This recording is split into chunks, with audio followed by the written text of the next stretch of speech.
মাত্র ৪০ দিন। হ্যাঁ, ঘড়ির কাঁটায় মাত্র ৪০টি দিনেই বদলে যেতে বসেছে গত ৮ দশকের সাজানো বিশ্ব রাজনীতির সমীকরণ। যে যুক্তরাষ্ট্রকে ভাবা হতো অপরাজেয়, যাদের বিমানবাহী রণতরীগুলো সমুদ্রের বুকে দাপিয়ে বেড়াত, সেই দম্ভ কি আজ ডাস্টবিনে নিক্ষিপ্ত হতে চলেছে? মধ্যপ্রাচ্যের আকাশে এখন আর মার্কিন ঈগলের ছায়া নেই, বরং সেখানে রাজত্ব করছে পারস্যের ড্রোন আর নিখুঁত লক্ষ্যভেদী ক্ষেপণাস্ত্র। আন্তর্জাতিক বিশ্লেষকদের কপালে এখন চিন্তার ভাঁজ। একের পর এক গোয়েন্দা রিপোর্ট বলছে, মধ্যপ্রাচ্যের ৮টি দেশে ছড়িয়ে থাকা যুক্তরাষ্ট্রের ১৬টি অত্যন্ত গুরুত্বপূর্ণ সামরিক স্থাপনা এখন ধ্বংসস্তূপে পরিণত হয়েছে। রাডার থেকে শুরু করে কমিউনিকেশন সিস্টেম কিছুই রক্ষা পায়নি। কিন্তু এটা কি কেবল একটি সামরিক সংঘাত, নাকি এটি নতুন এক পরাশক্তির আত্মপ্রকাশ?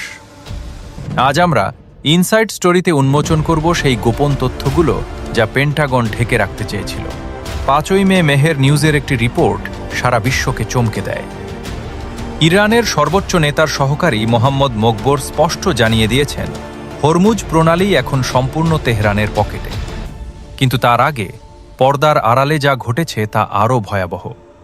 সামরিক বিশেষজ্ঞরা বলছেন, ইরানের এই হামলা ছিল সিস্টেম শাটডাউন। কেন রাডার ছিল প্রধান টার্গেট?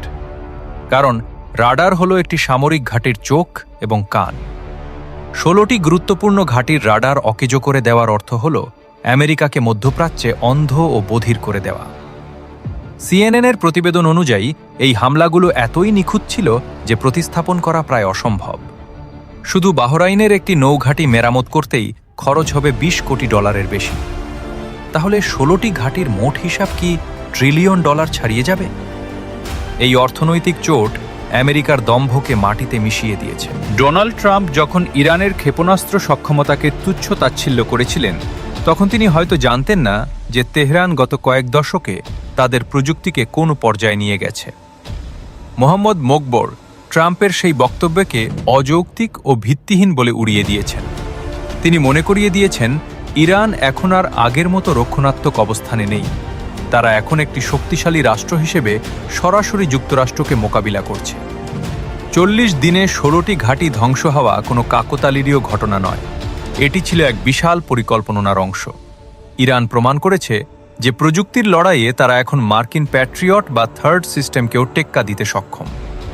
হোয়াইট হাউস হয়তো ভাবতেও পারেনি যে তাদের প্রতিরক্ষা প্রাচীর এতটা ঠুনকো হয়ে পড়বে। বিশ্বের সবচেয়ে গুরুত্বপূর্ণ জ্বালানি করিডর হরমুজ প্রণালী, প্রতিদিন যেখানে কোটি কোটি গ্যালন তেল পরিবাহিত হয়, সেই পথ এখন উত্তাল। ইরানের শীর্ষ কর্মকর্তা মহসিন রেজাই সরাসরি হুঁশিয়ারি দিয়েছেন, মার্কিন নৌবাহিনী হল আধুনিক বিশ্বের জলদস্যু। যাদের হাতে বিশাল এয়ারক্রাফট ক্যারিয়ার আছে, তারাই নাকি সাগরে দস্যুতা করছে। আধুনিক যুদ্ধ মানেই এখন আর কেবল হাজার হাজার সৈন্যের মুখোমুখি লড়াই নয়, এখনকার লড়াই হল অ্যাসিমেট্রিক ওয়ারফেয়ার। ইরান এখানে মাস্টার। একটি সস্তা ড্রোনের মাধ্যমে কোটি কোটি ডলারের রাডার ধ্বংস করে দেওয়া, এটাই এখন নতুন বাস্তবতা।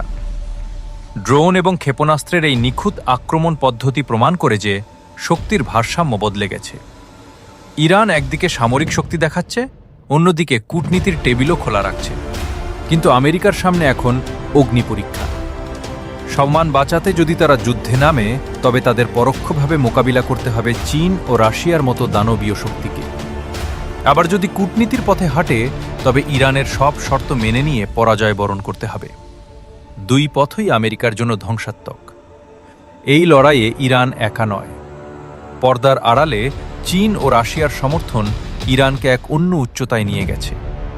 পেন্টাগন আজ অস্ত্র সংকটে ভুগছে, কিন্তু ইরানের ভাণ্ডারে প্রতিদিন যুক্ত হচ্ছে নতুন প্রযুক্তির মারণাস্ত্র।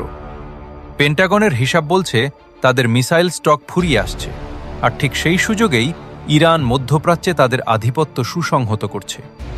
বিশ্লেষকরা বলছেন, ইরান আর কেবল একটি আঞ্চলিক শক্তি নয়, এটি এখন একটি উদীয়মান গ্লোবাল সুপার পাওয়ার। ৪ মে সংবাদ মাধ্যম মেহের নিউজের বরাতে যা জানা গেল তা কেবল শুরু। ১৬টি ঘাঁটি ক্ষতিগ্রস্ত হওয়া আসলে আমেরিকার জন্য এক বিশাল সংকেত।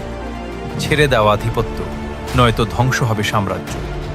ইতিহাসের চাকা সবসময় এক জায়গায় থেমে থাকে না। রোমান সাম্রাজ্য থেকে ব্রিটিশ, সবাইকে একদিন পতন বরণ করতে হয়েছে। এবার কি তবে সেই মার্কিন আধিপত্যের সূর্যাস্ত দেখার সময় এসেছে? 40 দিনের এই মহাপ্রলয় প্রমাণ করেছে যে সময় এখন ইরানের পক্ষে। ইরান ধৈর্য ধরতে জানে, ইরান অপেক্ষা করতে জানে, যা আমেরিকা জানে না। হরমুজের ঢেউগুলো এখন এক নতুন গল্পের জানান দিচ্ছে। এই খেলা কেবল শুরু। জয় কি শেষ পর্যন্ত ডলারের হবে নাকি পারস্যের তেজস্বী বীরত্বের? এর উত্তর দেবে অনাগত ভবিষ্যৎ। তবে একটি বিষয় নিশ্চিত, বিশ্ব রাজনীতির মঞ্চে নতুন এক খেলোয়াড়ের উত্থান ঘটেছে, যার নাম ইরান। আর হে, আমাদের আগে ভিডিওটি দেখেছে এমডিডি ইসলাম ভাই নারায়ণগঞ্জ থেকে, জহুর ভাই ময়মনসিং থেকে। আপনারা কোন জায়গায় থেকে দেখছেন? নাম ঠিকানা কমেন্ট বক্স বলে দেন। এরপরে ভিডিওতে আপনাদের নাম ঠিকানা বলবো। ভিডিওটা যদি আপনার ভালো লেগে থাকে তাহলে আপনার মূল্যবান মতামতটা অবশ্যই কমেন্ট বক্সে জানাবেন। লাইক, শেয়ার আর ফলো দিতে ভুলবেন না।